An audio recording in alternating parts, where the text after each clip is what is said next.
Todd, thanks. This year there are 12 new members being honored by the St. Louis Sports Hall of Fame, including former players, officials, and even a sculptor.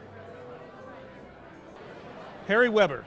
Well, you all go to Busch Stadium, you see the statues out in front, and he did them all except the Musial statue, which Stan wishes he had, because Stan never cared for that statue. He didn't think it looked alike.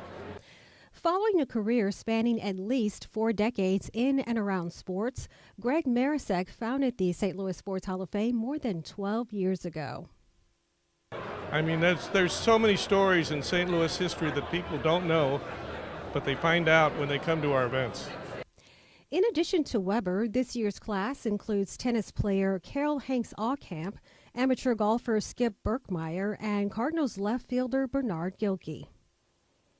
Well, the big headliner is Ryan Howard from the Philadelphia Phillies, who, of course, won a World Series, won the MVP in the National League, certainly going to be a candidate for Cooperstown. And here he is, a local, a Lafayette High School graduate, and as people will hear tonight, he loves St. Louis, first and foremost. It's one of the ultimate honors. I mean, obviously being able to be recognized by our hometown, and for me, this is where it all began. I was born and raised here in St. Louis, and grew up and breathed this air in and played sports here. So to have it kind of come full circle to be enshrined in the St. Louis Sports Hall of Fame is pretty cool. I couldn't let Howard get away without asking him his thoughts about the home team. Those are the things that you can't really control. I think over the course of your career, I think everybody always thinks and wonders about what it would be like to play for their hometown team. It doesn't always work out that way, but it was cool. But, I made the most of it when I came back and played against the Cardinals.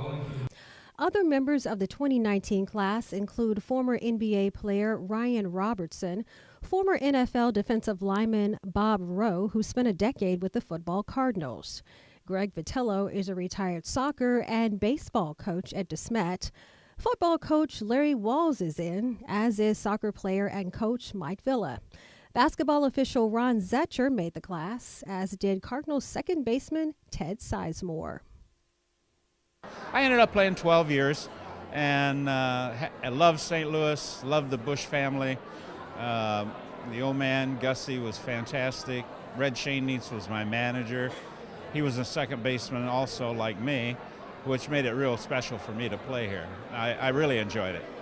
In a great sports town like St. Louis, there are many greats to choose from. So as you might imagine, the process of picking them can take months, which means the process of picking the 2020 class is already underway. I'm Melanie Steen reporting for Inside Sports.